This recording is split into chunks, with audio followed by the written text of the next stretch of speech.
Good morning. स्वागत है आपका अनअकैडमी प्लेटफॉर्म पर। माई सेल्फ संदीप राजपूत, आपका प्लस एजुकेटर। और आज हम बात करेंगे नेक्स्ट सेशन में, जहाँ तक मैं आपको कल लेके चला था उसके आगे। और जैसे कि आपको जानकारी है, हम बात कर रहे थे आपके जनवरी मंथ के करंट अफेयर्स की। और करंट अफेयर्स हमेशा से एक इम्पॉर्टेंट टॉपिक रहा है आपका प्रीलिम्स एग्जाम के लिहाज से। कोई भी आप प्री देंगे उसमें कम से कम, अगर मैं पीसीएस की बात करूं, तो 20 से 25 क्वेश्चन करंट अफेयर्स के आते हैं।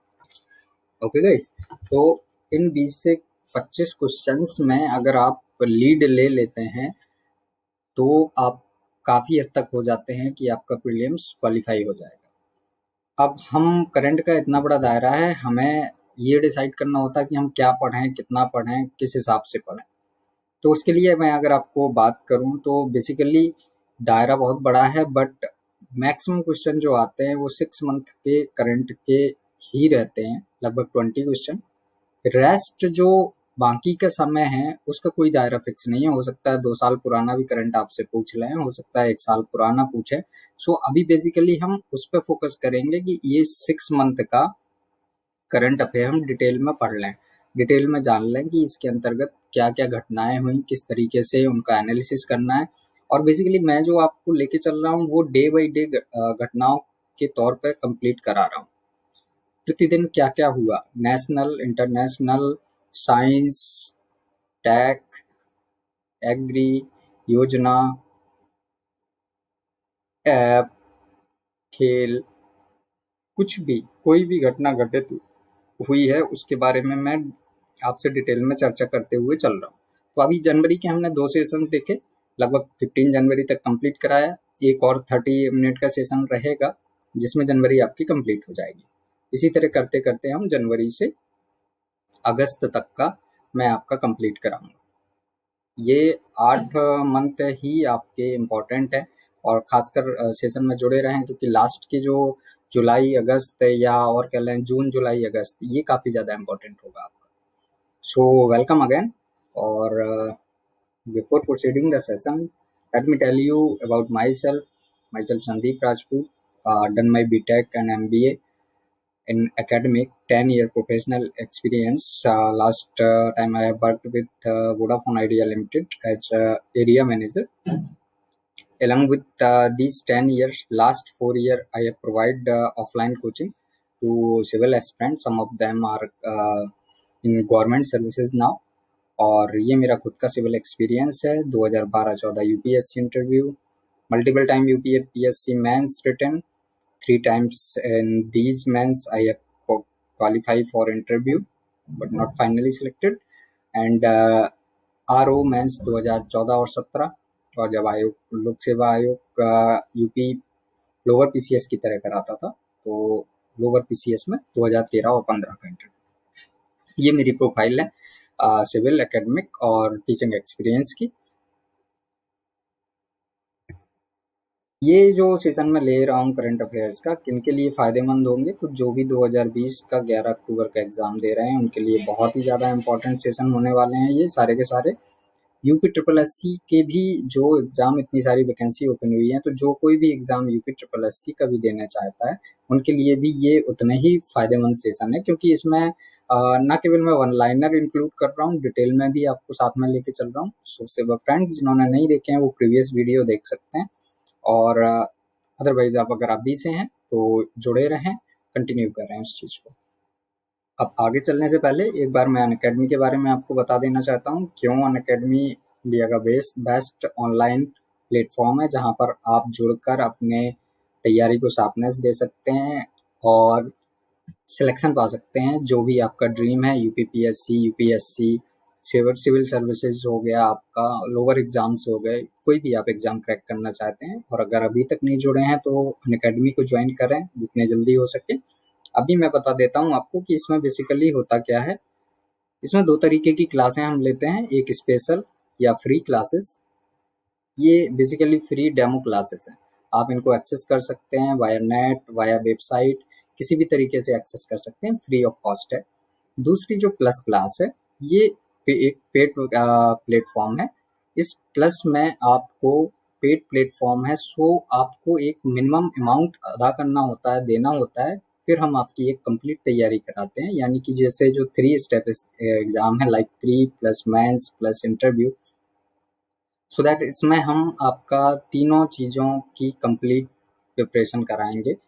प्री हमारा फोकस्ड रहेगा उन टॉपिक्स पर, उन सब्जेक्ट्स पर जो आपके आते हैं। साथ में हम बहुत ज़्यादा प्रैक्टिस कराते हैं एमसीक्यूज़ की। जब आप प्री क्वालिफाई होकर मेंस में जाते हैं तो यहाँ पर हम प्रैक्टिस कराते हैं आपके आंसर राइटिंग की।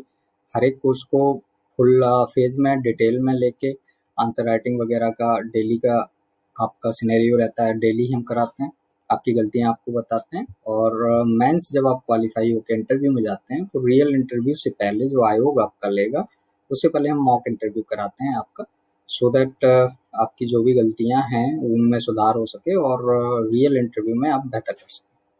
सो कहने को ये एक पूरा आपका कंप्लीट पैकेज है। अब कंप्लीट पैकेज है ये, तो इसको कुछ पे करना होगा आपको, उसके बारे में मैं चर्चा करता हूँ। पहले मैं आपको बता दूं कि क्यों अनअकैडमी एक ऑफलाइन कोचिंग इंस्टीट्यूट से या जो अदर ऑनलाइन कोचिंग प्लेटफॉर्म है उनसे बेहतर किस तरीके से है, क्यों आपको अनअकैडमी ज्वाइन करना चाहिए, अनअकैडमी प्लस पर क्यों आना चाहिए। सो पहले जो सारे स्टूडेंट्स का कंसर्न होता है फी। सो यहाँ ऑफलाइन में जहाँ फी स्ट्रक्चर काफ़ी हैवी होता है, 50-60 हज़ार रुपये नॉर्मल कोचिंग का, 90 से 1.5 लाख रुपए लगभग अच्छी कोचिंग का आपको पे करना होता है 12 मंथ के लिए। वहीं 12 मंथ के लिए अनअकैडमी जो चार्ज करती है वो सिर्फ 7,000 करती है, और ये भी आपको पे नहीं करना होता है अगर आप यूज करेंगे रेफरल कोड किसी एजुकेटर का, लाइक मेरा संदीप राजपूत है। अगर आप इसको यूज करते हैं तो 10% आपका और ऑफ हो जाता है, और ये आपको जो पे करना होगा सिर्फ 6300 रुपये पे करना होगा। इसको भी अगर आप एक साथ पे नहीं कर सकते तो there is a option of EMI, आप पर मंथ या पर मंथ या 6 मंथ की ईएमआई लेके इसको कंप्लीट कर सकते हैं। फिर भी अगर आपको ज़्यादा लगता है तो आप 12 मंथ का ना लेके 6 मंथ 3 मंथ का भी ऑप्ट कर सकते हैं, 1 मंथ का भी इवन ऑप्ट कर सकते हैं। बट आई सजेस्ट कि 12 मंथ का या 24 मंथ का आप करेंगे तो आपकी कंप्लीट प्रिपरेशन होगी। ओके, सो ये एक फी स्ट्रक्चर है जो आपने देखा कि कम से कम 10 गुना कम है एक ऑफलाइन कोचिंग इंस्टीट्यूट से। और रही बात अगर हम फैकल्टी की बात करें तो ये 10 गुना ज़्यादा है, क्योंकि यहाँ जहाँ आपको मिलते हैं 5 से 7 टीचर, और अगर आपको कंटेंट पसंद नहीं आया या उनका पढ़ाने का तरीका नहीं आया पसंद तो आप स्टक हो जाते हैं, फंस जाते हैं उसी में, फिर आपको अफसोस होता है कि इतना हमने पैसा पे क्यों किया। लेकिन यहाँ जब आपको यही चीज़ 50 से अधिक एजुकेटर्स से मिलेगी तो आपके पास में फ्लेक्सिबिलिटी बहुत ज़्यादा होगी। और ऐसा बिल्कुल नहीं होगा कि अगर आपने मेरा रेफरल कोड यूज किया तो आप सिर्फ मेरे से पढ़ सकते हैं, आप इन सारे टीचर्स से पढ़ सकते हैं, सबसे जिससे आपकी इच्छा है आप उससे पढ़ें। एक बहुत बड़ी फ्लेक्सिबिलिटी है ये।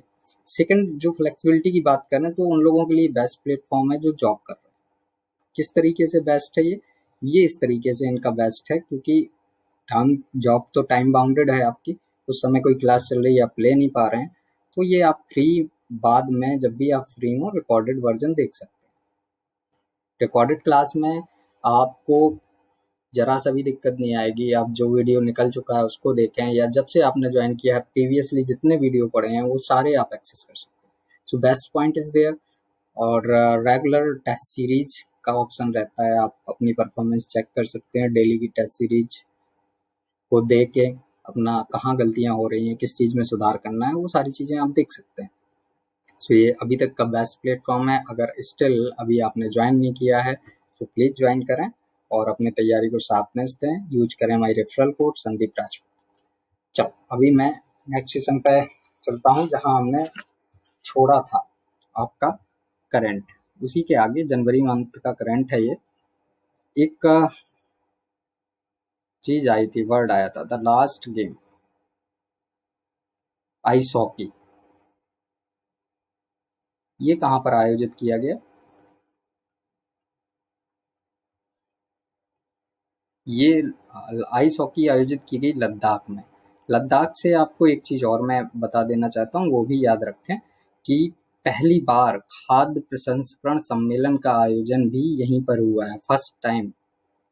या लिख लें आप, फर्स्ट खाद्य प्रसंस्करण सम्मेलन, ये भी लद्दाख में हुआ है आपका। तो पहली चीज हमेशा ही इम्पोर्टेंट होती है यूपीपीएससी के लिए। सो पहला खाद्य सम्मेलन और the last game ice hockey Ladakh में आयोजित हुआ है। हरीश साल्वे आप जानते हैं वरिष्ठ अधिवक्ता हैं। इनको नियुक्त किया गया है महारानी एलिजाबेथ के कानूनी सलाहकार के तौर पर। ये सेवाएं देंगे महारानी एलिजाबेथ को, कानूनी सलाह।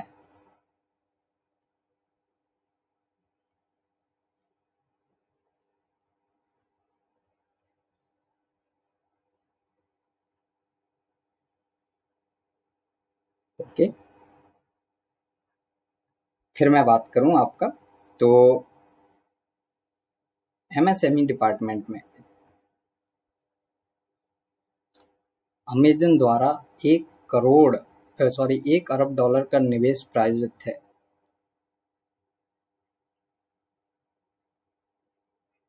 $1 अरब का निवेश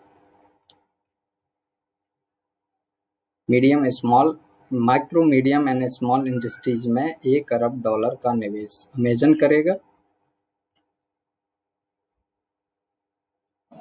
फिर मैं अगर बात करूं आपका, तो एक आया है नाम K9 वज्र। ये क्या है K9 वज्र? तो ये एक तोप है, ठीक है। पूछ लेते हैं कई बार कि ये है क्या, तो ये तोप है। एक और है, तोप से याद आया सारंग करके भी एक इंडियन तोप है। वैसे K9 वज्र भी है, ठीक। तेजस ट्रेन के बारे में एक और तेजस ट्रेन स्टार्ट हुई है। अभी रिसेंट में एग्जाम में भी पूछा था वंदे भारत का, तो हो सकता है तेजस भी आपसे पूछ ले। तो ये जो थी पहली, आपको पता है दिल्ली से लखनऊ के बीच में चली थी, दिल्ली टू लखनऊ। सेकंड जो हुई है स्टार्ट, वो हुई है अभी रिसेंट में आपका मुंबई से अहमदाबाद।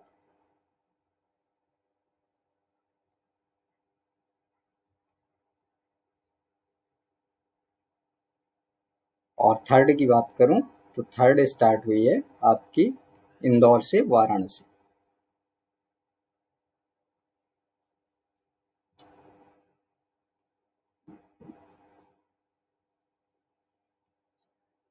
ओके,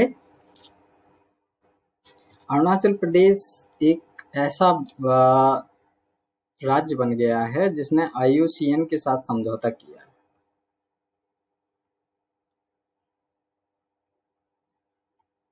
रेड लिस्टिंग के लिए,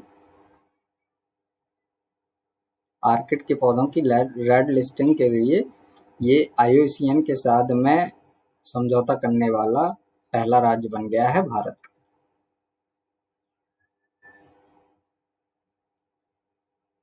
ओके,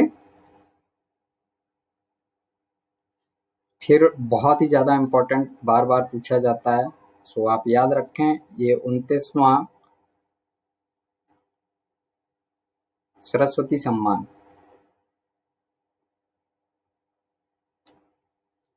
29वां सरस्वती सम्मान किसको दिया गया है? सो ये 29वां सरस्वती सम्मान दिया गया है वासुदेव मोही को। इसको वासुदेव मोही, इनको दिया गया है 29वां सरस्वती सम्मान। ये किस भाषा के हैं? ये कई बार अगर मल्टीपल कथनों का आया तो ये सिंधी भाषा के हैं।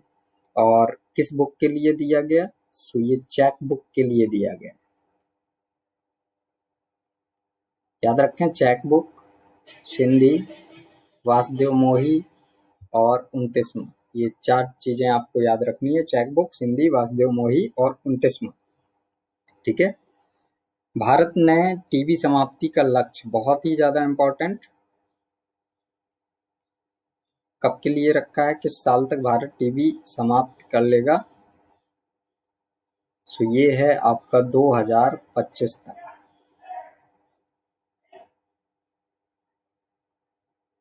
ओके, एक समस्या आती है शरणार्थियों की, ब्रू रियांग।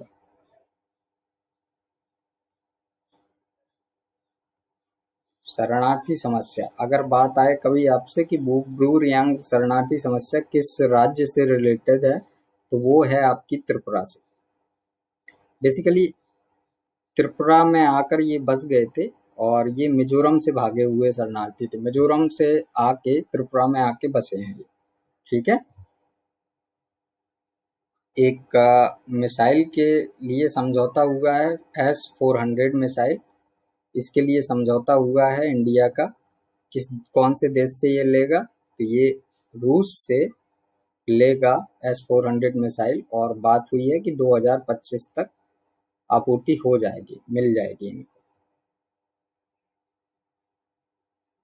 विंग्स इंडिया 2020 की बात करूं तो ये हैदराबाद में आयोजित किया गया।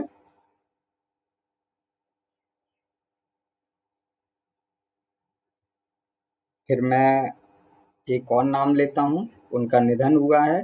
किस फील्ड से थे आपसे पूछा जा सकता है। सो बापू नाडकर्णी, इनका निधन हुआ है। इनकी फील्ड थी पूर्व भारतीय क्रिकेटर थे ये। क्या थे? पूर्व भारतीय क्रिकेटर। फिर एक बहुत ही ज्यादा इम्पोर्टेंट, चूंकि यूपी से है, सो काफी ज्यादा आपका इम्पोर्टेंट क्वेश्चन बन जाता है, क्योंकि आप यूपीपीएससी का एग्जाम दे रहे हैं। सो इन दो जगह का नाम याद रखें आप, बहादुरपुर और खीरी वीरान।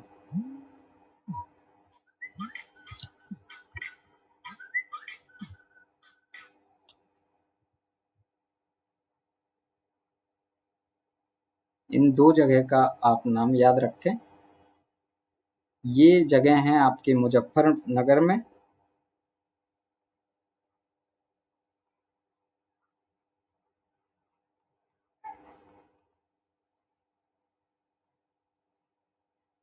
और इसमें क्या है, भारत का पहला मॉडल स्पोर्ट्स विलेज बनाया गया है, खेलगांव।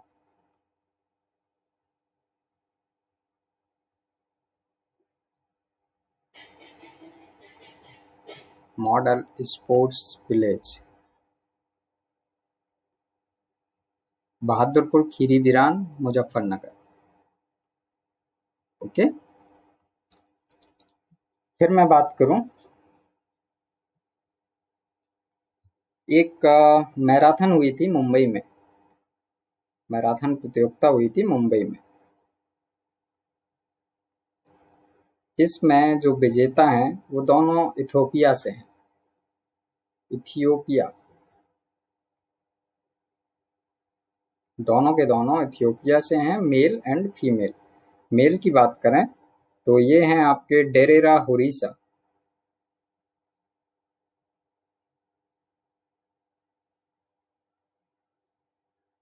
और अगर फीमेल की बात करूं तो वो हैं आपकी अमाने वेरिसो।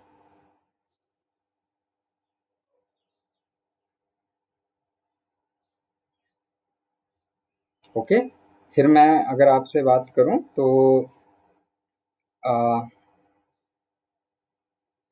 वर्ल्ड इकोनॉमिक फोरम,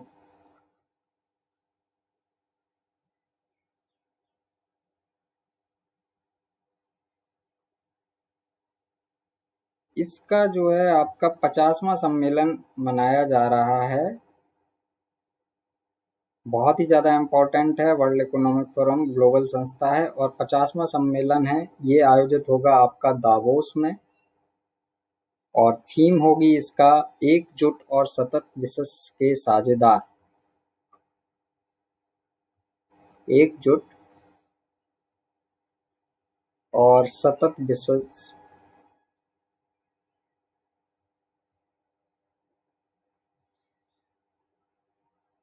के साझेदार, इस थीम के साथ में ये सम्मेलन आयोजित होना है दावोस में। ग्लोबल संस्था है, काफी इम्पोर्टेंट है आपका। फिर एक और आप नोट करें, वो है आपका जल दक्षता के मामले में। मैंने पहले, इससे पहले ऊर्जा दक्षता का आपको बताया था, अभी ये जल दक्षता के मामले में फर्स्ट और सबसे अच्छा किसका प्रदर्शन रहा, सबसे खराब किसका प्रदर्शन रहा है, ये दोनों ही आपको याद रखने हैं। तो जल दक्षता के मामले में बेस्ट जो रहा है वो रहा है गुजरात, और वर्स्ट कंडीशन जो रही है वो रही है आपकी न्यू दिल्ली की। दोनों ही याद रखें, गुजरात और न्यू दिल्ली। और मैंने आपको ऊर्जा दक्षता का भी बताया था, ऊर्जा दक्षता में सबसे अच्छी पोजीशन थी कर्नाटक की और सबसे खराब थी आपकी पंजाब की। ओके, सॉरी, राज्य ऊर्जा दक्षता का जो बताया था, सबसे अच्छी पोजीशन थी कर्नाटक की और सबसे खराब थी आपकी मणिपुर की। ओके, पंजाब की जो सबसे खराब थी वो पोषण अभियान के लिए खराब थी और मिजोरम की पोषण अभियान के लिए सबसे अच्छा था। ठीक, नेक्स्ट पेज पे चलते हैं। आंध्र प्रदेश एक ऐसा राज्य बन गया है जिसकी 3 राजधानियां हैं।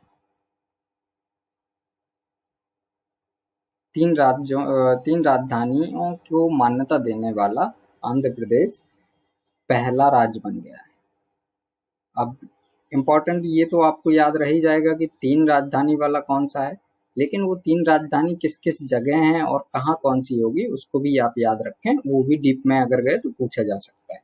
तो 3 राजधानियां हैं इनकी। अगर हम बात करें विधायी वाली, विधायी जो राजधानी है वो है आपकी अमरावती।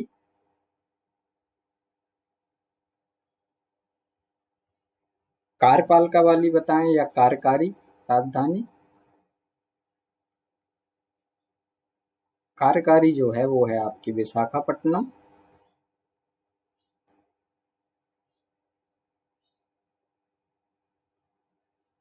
फिर मैं न्यायिक राजधानी की बात करूं, तो न्यायिक राजधानी जो है वो है आपकी कुर्नूल में।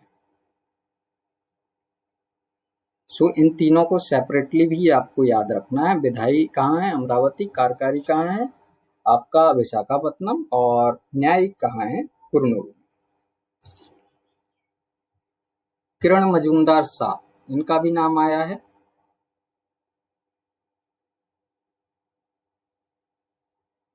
बायो कौन से हैं ये? नाम क्यों आया है इनका? इनको दिया गया है ऑर्डर ऑफ ऑस्ट्रेलिया सम्मान, ऑस्ट्रेलिया का सर्वोच्च सम्मान ऑर्डर ऑफ ऑस्ट्रेलिया इस बार का इनको दिया गया। ओके, फिर मैं बात करूं बहुत ही ज्यादा इम्पोर्टेंट कि 71वें गणतंत्र दिवस के मुख्य अतिथि।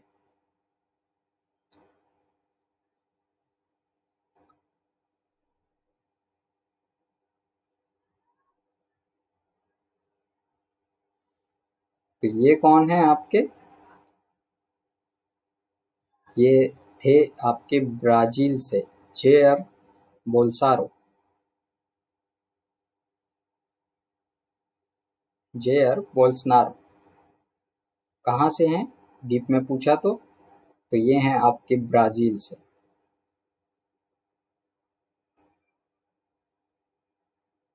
दो चेक पोस्ट एक पहले से थी, इंडो नेपाल, दोनों की सीमाएं जुड़ी हुई हैं। तो भारत और नेपाल की एक चेक पोस्ट पहले से थी इंटीग्रेटेड, मतलब कॉमन चेक पोस्ट, और एक अभी नई बनी है। तो आप दोनों का नाम जान लें, मैं लिख देता हूँ, Indo Nepal integrated check post.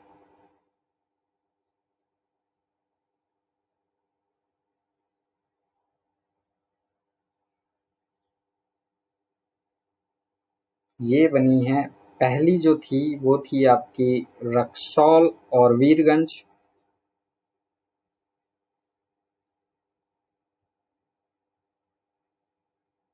पहले से थी आपकी, फर्स्ट है। सेकंड जो अभी बनी है वो है जोगबनी और विराटनगर।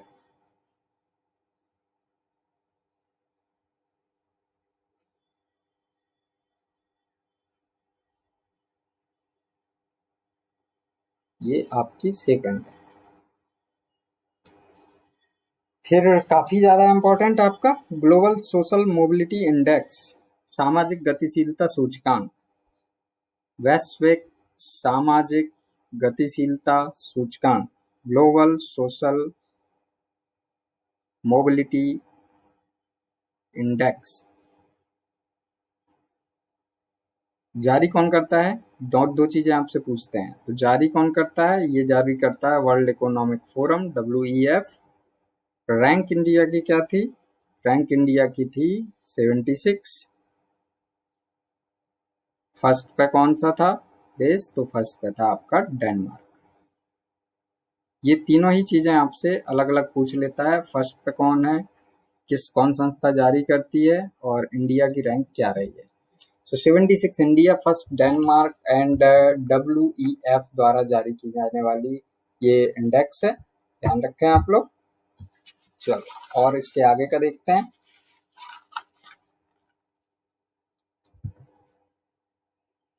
हैदराबाद को मिला है वर्ल्ड का मोस्ट डायनेमिक शहर का rank, world most dynamic city.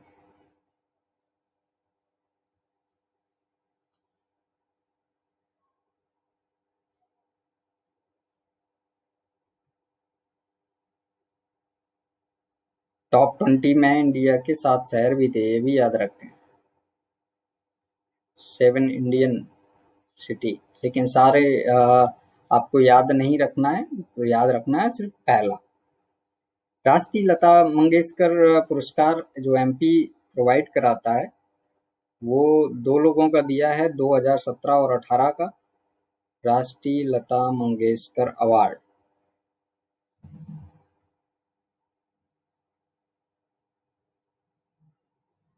प्रदान कौन करता है? प्रदान करता है आपका MP, मध्य प्रदेश।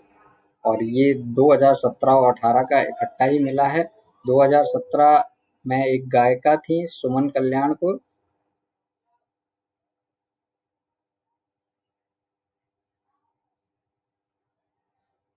इनको मिला है 2017 का। और कुलदीप सिंह, इनको मिला है 2018 का।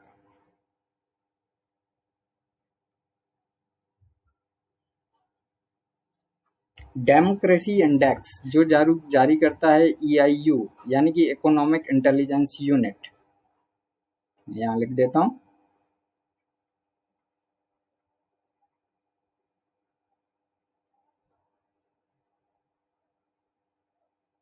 ये जारी करता है आपका इकोनॉमिक इंटेलिजेंस यूनिट।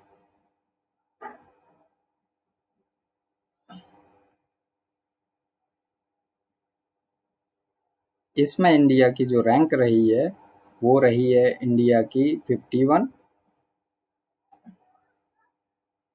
फर्स्ट पर रहा है आपका नॉर्वे। ओके, फिर मैं बात करूं,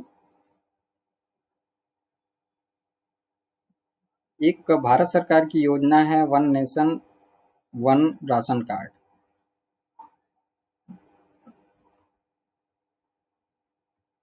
इसमें क्या है कि कहीं के भी आप निवासी हो, भारतीय बस हो, आपका राशन कार्ड बना है, तो आप कई लोग होते हैं, ये प्रवासियों की जब समस्या आई तब ये जारी किया गया। और इसमें क्या है, आप कहीं पर भी रहो, वहां से आपको राशन मिल जाएगा, है ना। तो ये 1 जून 2020 से पूरे देश में लागू होना है।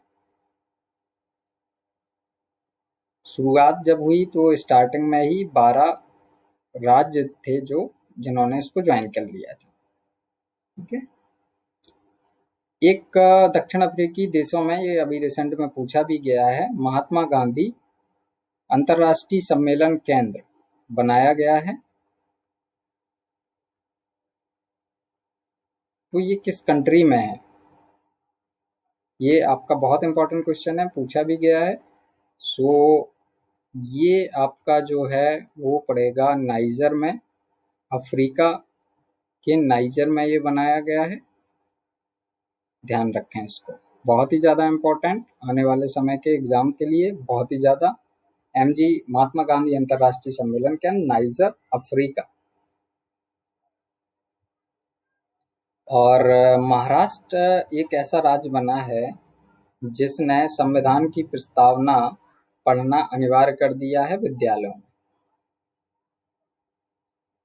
हालांकि एमपी भी ये काम कर चुका है, लेकिन एमपी में है जो वो प्रत्येक शनिवार को पढ़ी जाएगी, और इसमें प्रतिदिन आपका संविधान की प्रस्तावना पढ़ना अनिवार्य है विद्यालयों में।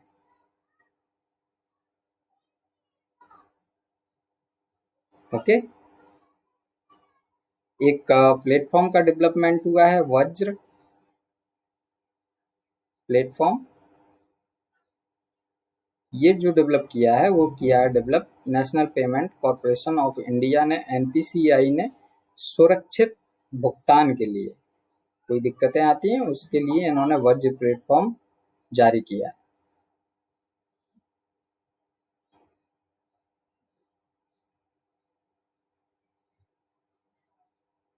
ओके फ्रेंड्स, फिर मैं बात करूं आपकी, तो कृषि भूमि को लीज पर देने वाला, पट्टे पर,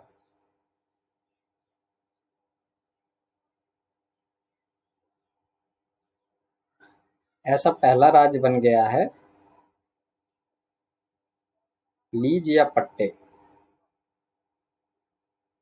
कौन ऐसा राज्य बना है? तो ये आपका है उत्तराखंड। ओके। तो फ्रेंड्स, ये आज का कुछ करंट अफेयर्स से रिलेटेड मैंने आपको बताया, और इसके आगे भी हम देखेंगे नेक्स्ट सेशन में। तब तक आप लोग अगर अभी प्लस पर नहीं है, so guys please plus subscribe करें, यूज करें my referral code Sandeep Rajput for 10% of. मिलते हैं नेक्स्ट सेशन में। Thank you very much.